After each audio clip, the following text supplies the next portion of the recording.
Hi, and welcome in again to another edition of Music City Magazine, where each week we focus on the people, the personalities, the issues, the events that make Middle Tennessee such a great place to live and work and raise our families. I'm Steve Gill, your host, and Music City is well known for being a place where songwriters produce big hits.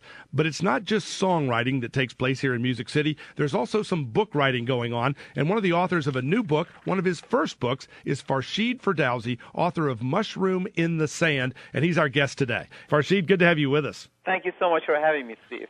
You grew up in Iran, so obviously you're in touch not just with where Iran has come from, but where it is, and you're able to really, in your book, give us a flavor and a feel for a place that most of us have never been to. That's correct. I mean, most works of fiction combines facts, history, and reality with a plot, and in the process you're entertained, intrigued, but also you learn a lot about the background and the context in which the story is told.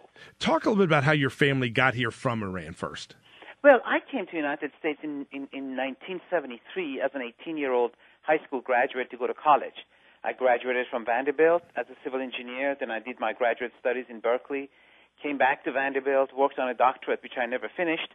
Then 1979 hit, and the Iranian Revolution, Islamic Revolution, came into being, and that basically upset my family and my own life, and of course all the sources of funding for me stopped from Iran, and I set out to start a business, and I built a series of technology-centric businesses in Nashville, and I have been most fortunate to be able to live the American dream. You know, it is a story that we hear so often in the Iranian community. I think a lot of folks may not be aware how large an Iranian community we actually have in the Nashville area.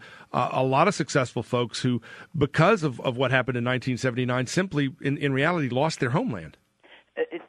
You're very right, because, I mean, I belong to a fairly large clan of uncles and cousins and aunts and maybe 50, 60, 70 of us, close family and friends. They are all dispersed all over the world. The Iranian Revolution, especially what happened to my family specifically, that we can maybe talk about later, resulted in all of us being expats in Australia, in Europe, in North America, in Canada, and many of us are in the United States. And I'm fortunate to be living in the proximity of my brothers here in the greater Nashville area. When you look at what's happening in Iran now with Ahmadinejad and the mullahs in such control of the politics, I think people sometimes have a hard time distinguishing between the politics of Iran and the people of Iran. The people of Iran are not as radical as their government, but they don't have the capacity, it seems to me, to overturn their government at this point. You're absolutely correct, Steve. In the Middle East, there seems to be a dichotomy, and that is the governments who are vehemently anti-American or anti-West, the people are pro-West. And the reverse is true. The governments where the governments seem to be friendly to the United States and to the West, many of the people, when you poll them, they're very much anti-Western. And I have not been able to figure that out.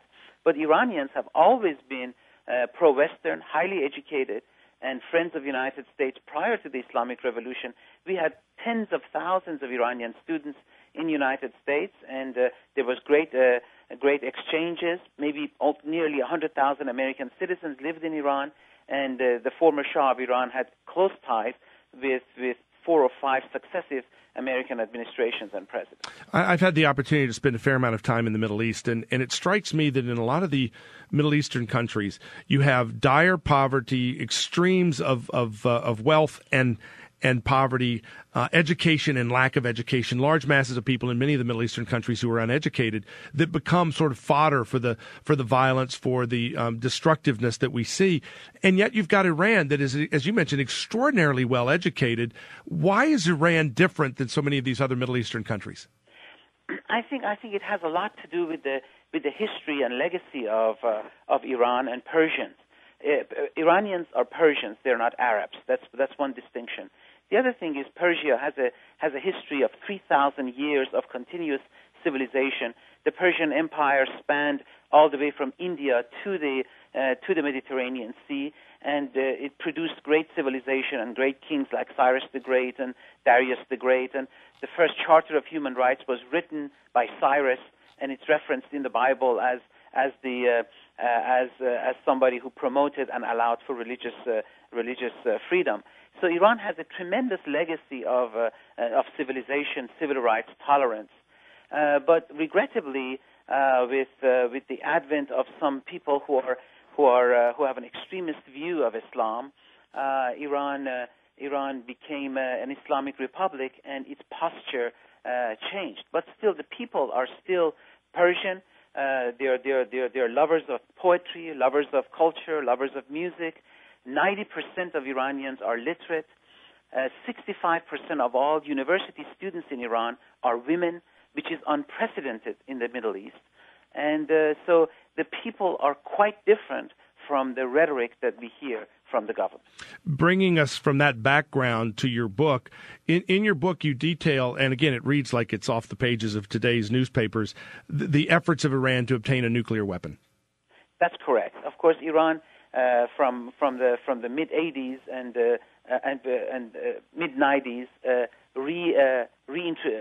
reignited its nuclear program by announcing an agreement with Russia to build a nuclear power plant in the city of Bushehr. And of course, Iran from very early on started working on its fuel cycle, because having a power plant that generates electricity, it's quite innocuous if you bring the fuel from overseas. But once you start developing the fuel, the nuclear fuel that makes the power plant generate electricity, you can easily enrich that uranium further to create bomb-capable uranium. You need 5% enriched uranium to power a nuclear power plant. You need 90% enriched uranium to make a nuclear bomb. And the same process that enriches uranium to 5%, if repeated over and over and over again, it will create 90% enriched that would explode. And this is what the whole ruckus is about throughout the world. If Iran is capable to enrich uranium to 5%, what is it to stop it to enrich it further to 90%? By just doing it over and over and over again. And there's really no way to test what you're doing if you don't have an open country and aren't participating in allowing kind of a transparency of investigators and UN authorities to come in and take a look. And that's really what Ahmadinejad's fighting about. He doesn't want anybody to come look over their shoulder. That's exactly right. Now, in your book, how do you set it up in the book? The way I set it up in the book is there is a Iranian-American world-renowned physicist who is living the American dream in the United States. He lives in Berkeley. And through a series of shenanigans, the Iranians kind of lure him to go back to Iran to lecture.